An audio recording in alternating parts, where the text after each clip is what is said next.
აქ და ამ მომენტში ყოფნაზე რამდენად მნიშვნელოვანია ეს ხო ყველას ხსმენია ვიცით რომ ყველა სწავლება არის თითქოს იმაზე რომ ვიმყოფებოდეთ აქ და ამჟამად და მოდი ახლა განვიხილოთ ეს ამბავი ჩემი გადმოსახედიდან ჩემ ჭრილში რამდენად მნიშვნელოვანია მართლა.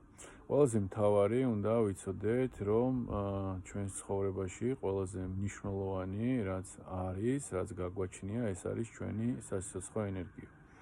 ეს არის ზუსტად ის ელემენტი ჩვენს შიგნით, რომელიც გვამოძრავებს. ანუ რეალურად ეს რომ დაჯდეს, ეს რომ აღარ გქონდეს, უბრალოდ ჩვენი სხეული ჩაქურება. პირდაპირ გაგებით. ამას ქვია ღვთიური მადლი, ამას ქვია პრანა და სხვადასხვა დასახელებები აქვს. ანუ ეს არის ის შიგნით ანთებული ცეცხლი, რომელიც რეალურად საწვავი, რომელიც რეალურად ამოძრავებს ჩვენს სხეულს.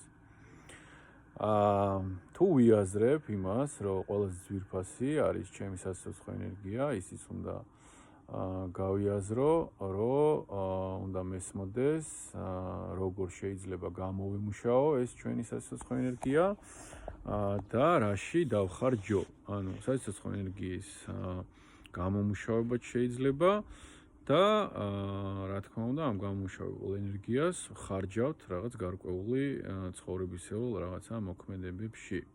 არსებობს 4 ტიპის სასიცოცხლო ენერგია, ეს არის ინტელექტუალური, სულიერი, ფიზიკური და ემოციური. და შესაბამისად გამომუშავებაც ხდება ამ 4-ვე საშუალებით. ინტელექტუალური ეს არის თუ მე ჩემ გონებას რა ინფორმაციას მივაწვდი და ვასმინებ. ეს ინფორმაცია ჩემთვის სასარგებლოა, თუ მაგალითად რაღაცა საინფორმაციო საშუალებებს უსმენ, ან ნეგატიურს და შესაბამისად ეს არ მოვსებს ინტელექტუალურად ენერგიულად. სულიერი ენერგია ნიშნავს თუ რა გრძნობებში ვიმყოფები. ან თუ მე მაგალითად სიხარულში მადლიერებაში ვარ, ჩემში მატულობს სასიცოცხლო დადებითი სუფთა ენერგია. ფიზიკური ენერგია სუფთა საჭმელი, სუფთა წყალი, სუფთა ჰაერი და ასევე ფიზიკური აქტივობა ეს გუმატებს სასიცოცხლო ენერგიას და ემოციური თუ მაგალითად რა ემოციებში ვარ ხშირად, ხო? ბრაზობ, წენა თუ უფრო ამაღლებული ემოციები, ანუ შესაბამისად მე ამ 4 ტიპით გამომუშავებ ჩემში სასიცოცხლო ენერგიას.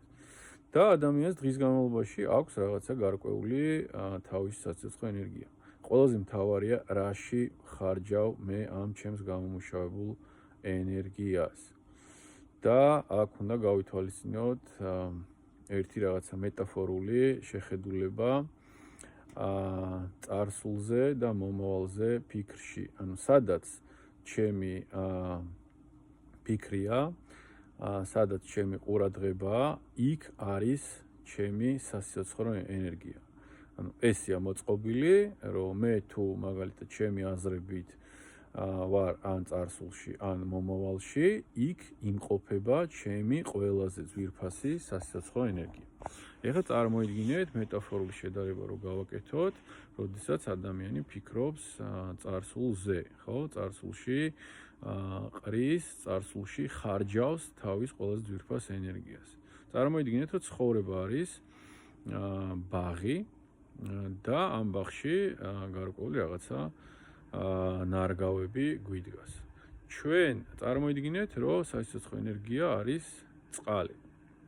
პირდაპირ შეიძლება ესეც ითქვას, რომ არის წყალი.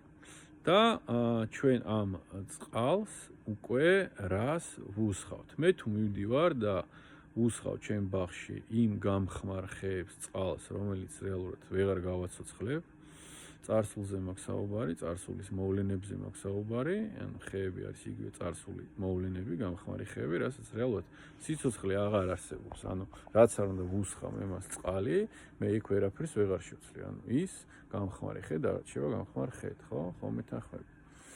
და როდესაც მომავალზე ვიწყებ ფიქრს, ეს ნიშნავს, რომ მე მივდივარ და ცარიელ მინდორს უწყავს, სადაც რეალურად არც დათესილა არაფერი, არც ერთი თესლი არ ჩაგდებულა ჯერჯერობით და უბრალოდ რაღაცა მიწას ურწყავ და მოლოდინში ვარ იმით, რომ რაღაცა იქ ამოვა და ნაყოფს გამოიღებს.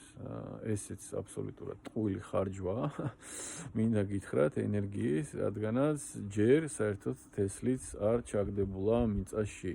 და აქ და ეხლა და ეს მომენტი არის ზუსტად ის სიცოცხლის მომენტი, სადაც რეალურად არსებობს სიცოცხლე, სადაც რეალურად არსებობს ჩვენი სხეული, სადაც შეგვიძლია, რომ ამოვთხაროთ მიწა, ჩავაგდოთ თესლი, დავასხათ წყალი, რომელიც უკვე მომავალში გამოიღებს ნაყოფს.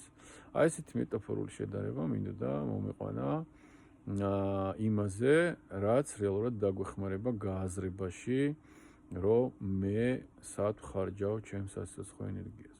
ზოგადად გააზრებები გვეხმარება ადამიანებს იმაში, რომ მე რაღაცები შევცვალოთ და განსხვავებულად სხვანაირად მოვიქცეთ ხოლმე, თორე ცოდნით შეიძლება, რაღაცა მოვისმინოთ, მაგრამ თუ ვერ გავიაზრე ეს ყველაფერი, ხო? ის რაღაცა მოსმენილი უბრალოდ რჩება მოსმენილად და ეს უკვე ცხოვრებაში არ შემომაქვს ხოლმე.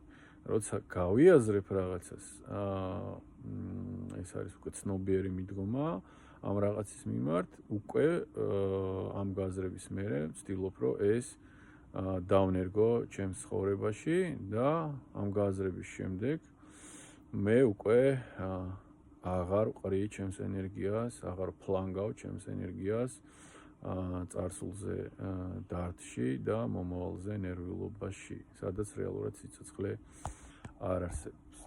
მიყვარხართ, ყველანი ბედნიერ დღეს გისურვებთ.